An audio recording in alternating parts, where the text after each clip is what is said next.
Live. I think we're live. I'm checking the feed. Let's see. YouTube says, welcome to live chat. Okay, cool. All right, what's going on, everybody? I'm so happy to be live. We got a lot to catch up on. We truly do. I'm at my balcony right now because it's the quietest place I can find. It's gonna be cool. So, Apple glasses. Let's talk about that. iOS 17. Mac OS. I forget the name now. I still. There's a famous person's last name after the Mac OS name. I forget the name of the thing. But anyway, Mac OS, the new Mac OS version, still hasn't settled in yet. But it's cool. It's great. I haven't played with it, but lots of cool things. Widgets on the Mac, iOS 17 interactive widgets. I'm excited. Let's see, how do I? Can I? YouTube. What did you do to the chat? Live chat? Yeah. What are you doing? There you go. Oh. Ooh. I can use multiple cameras now. I heard iOS 17 is going to be great with accessibility as well. Can't wait. Okay, so I want to talk about all that. Hi, Larry. Thanks for joining. Yeah, I want to talk about that. So let me flip the camera again. If this thing, they changed the layout on me, and I'm using my iPhone, my Android phone, so I can't really zoom, which kind of sucks. The zoom gesture kind of clunky. Anyway, the iOS 17, I had it installed for a few days now. I gotta tell you, that thing, that iOS 17, first of all, a totally blind person can take incredible photos. I'm not saying this just to say, like, I actually played with it for like 2-3 times, just try to take, the photo based on, like, not what I'm seeing, but based on, the camera, and it's great. It's like one photo, it's like one person, bottom left, off center. It'll tell you, like, the angle's off, but it's like before it was slower and it was kind of clunky and it wasn't always great. Now it will, like, tell you if it's the focus. It'll give you more information and it's a lot more accurate now. There's a bug that if you, like, move your camera really fast with voiceover and camera enabled, when you get in the camera, it'll crash the viewfinder. That's fine. It's a beta 1, and to be honest, to be a beta 1 is pretty stable. So my battery usually lasts all day. Right now it's lasting half a day with the beta. Fine. I work at home most of the time. I go to the office every other day sometimes. Like, I went to the office Thursday, day before yesterday. It was great. I came back from the office with like 20%, and that's because I was using the hotspot on my phone. I came to the office with like 60%, so really it's fine. It's fine. It's fine. No complaints on the battery. It's a beta. It's gonna last less. That's fine. I don't know, man. Like the accessibility voices. I noticed that the Alex voice had a little bit of hissing last year. They took away the hissing. It sounded like if it was like a bird speaking. It had like a lot of hissing, and that was with like AirPods Max, which are really high quality. Like, you can tell the hissing. It had a lot of hissing in the S's and the F's, and it was like really clear hissing, and that hissing is gone. I'm so happy. Yeah, that hissing is gone now, which is great. Besides that, man, like, zoom gestures are fine. They're working good. The new thing I want to talk about, magnifier. Dude, magnifier got a huge overhaul. It's awesome. So I need to do a demo YouTube short about it. I haven't done it yet. To be honest, I've been so mesmerized by it that I need to do the video. You guys will be amazed. So basically, like, it'll detect the doors, but the doors are not exactly accurate yet. It's a bit clunky, But it's great like for image detection. You know, that's decent. Like the camera and the new camera stuff is good. It's not as impressive as the camera app, but it's the magnifier features. It'll identify text in real time. I think it's an improvement to the old magnifier app, but it's still not completely accurate. Google Lens is more accurate than that, and Google Lens been, 2016 I was getting more accurate Google Lens than I do with magnifier app. But that's a concern. But I'm happy that Apple's doing it. Like I hate the whole ridiculous attitude of we had 8 years on Android. I'm like, dude, shut up and stay on Android. Like, stop being an anti-Apple person. Like, just stay with your platform. Don't ridicule the other because it doesn't do what you want. And I respect Apple for what they're doing because they're doing something that nobody else is doing. They're doing everything locally. Can Google do that? No. Google takes all your telemetry data, sticks it in a server, comes back with your results. No. Apple does all that locally. So you know what? They need to shut the hell up and understand that as an engineer, that's a huge engineering feat. Apple's doing everything locally. That's why they're behind, and I respect that. Privacy comes first. Even though some people will give their privacy for better features, myself included. But I respect that. I respect that they want to go privacy first, and they're doing good at that. That's why the magnifier app, it's an improvement. It's not. It blew my mind in the fact that it's all local and it's doing text detection. It's doing object, like my keyboard, it detected like the letters, and I would move point my finger and it would read it. That's just awesome. It's great. That blew my mind because that's all done locally. It's not as advanced as Google, but man, the fact that like you point at anything, this is super basic OCR, but it's still incredible that they did this all locally, because most things will use a machine learning model that's done on the cloud, and it's great. It's awesome that they did that all locally on the machine. You point at something, just point and it'll read it to you. It's a little slow because it does have to process it locally, but it's great. It's a great thing to bring up this year. It's great, man. All right, I kind of got on a rant there on like privacy and accessibility and like AI. Okay. Siri. Okay, we need to talk about Siri. Not in a good way either. Apple needs to completely overhaul Siri. Just do a complete, just clean it up. Just say, you know what, we're going to just start anew, and just have the two options. If you have a toggle, right? Would you like to use the new Siri or the new what's the name? It's a data model. It's a new data model thing that's on the cloud. It's like GPT-4.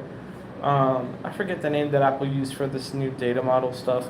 But basically, the iPhone is it's a standard data model, but there's one that's it's a concurrent data model. It's a something data model. I forget the name. But anyway, this data model can store a lot more knowledge in a lot more shorter, in a lot faster. It's like it takes a storage, but it's also smarter.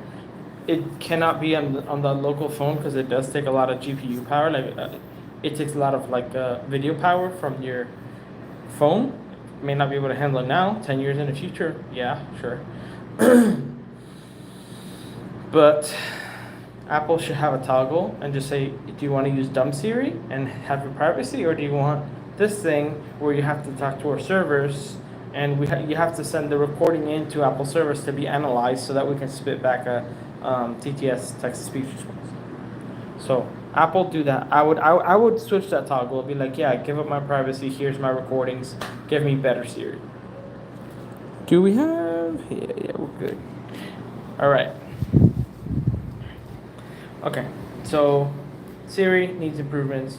Now, the WatchOS. I'm saving the headset for last, okay? Because it blew my mind. But feel free to, let me know what you guys think of it too. So, WatchOS, I've got it on the watch. I went all in this year. The only problem is now I'm stuck with testing work stuff on an iPhone SE, and kind of like, man, I wish I had another. I should have gotten like an iPhone 14 Plus. I kind of want to get one for testing.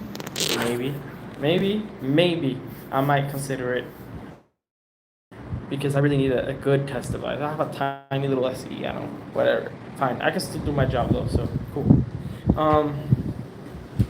What else? Oh yeah, the WatchOS. WatchOS is great. Like, the side button now goes to the notification center. That's a way better implementation than going to the what's that thing called? The switcher, the application switcher. That thing was awful. Like, the only use I had for it was like I use a third party, freaking podcasting app that is amazing. Shout out to Marco Arman for putting hard work in it.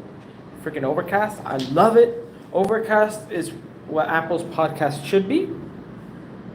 It's clean. It's not cluttered. It has nice animations. It's great. So that's the awesome thing of like the podcasting, like with Siri shortcuts. So basically, I lost my train of thought. Where was I going, man?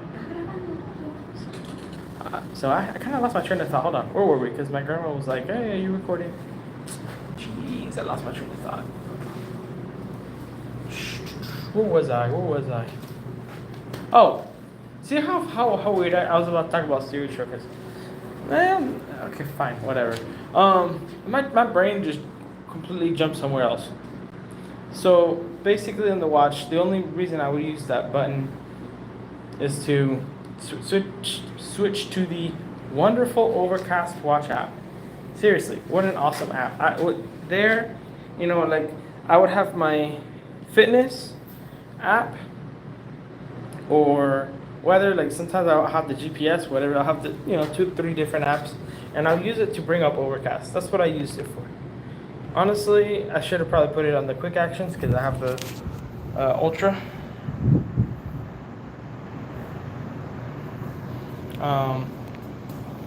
Yeah, so the Apple Watch Ultra has like the shortcut button, and that shortcut button is really useful.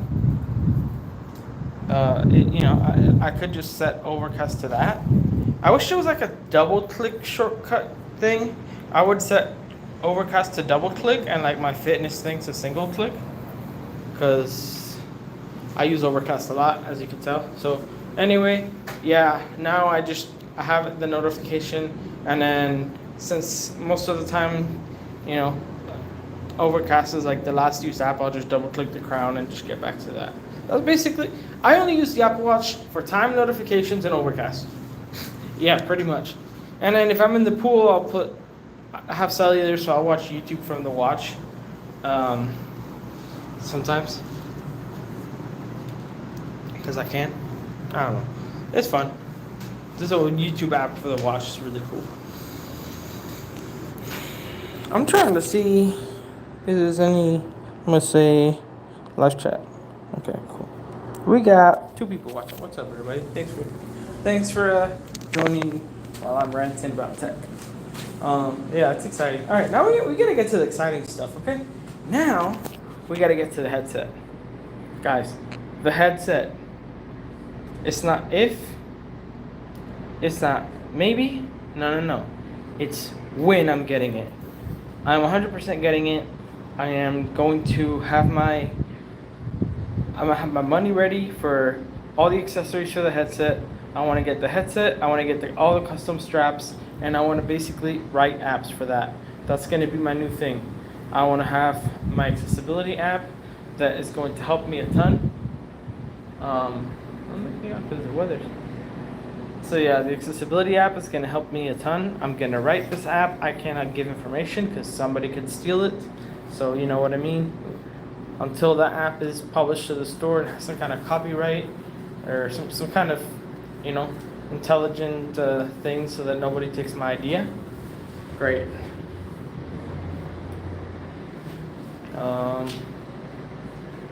What's next?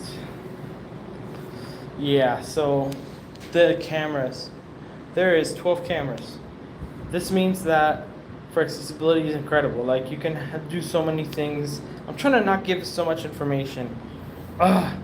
Basically 12 cameras. If the things underneath you, like underneath, you can use your hands and feel for them, and the headset should be able to tell you what your hands are near. It's awesome. It's great. I'm excited for the headset. The cameras, 12 cameras, so it has depth. I can provide depth. In the app, like developers can provide depth, extended depth. You can read the depth from the real world and enhance it or do what you want. Like 12 cameras is incredible. All hand gestures, no remote, just hand gestures. Do you know how big that is? That means no remote. That means you can just wear it, which is what I want. I want to be able to wear it on a day-to-day basis and just interact with it fluently. The only thing I wish it had was cellular, okay? It needs cellular. I see smarter also. I would want Siri to be smarter. Yeah, Siri's gotta be smarter. For sure. But yeah, the headset, those cameras, man, they're powerful, and what developers can do with it. Keep in mind, I'm a visually impaired developer. My perspective is very unique. It's not, I don't know, it's a unique perspective because there's not that many of us visually impaired developers out there, mobile developers particularly, and this glasses, I think, are a game changer. What we can do to help our blind visually impaired community achieve things. It's awesome.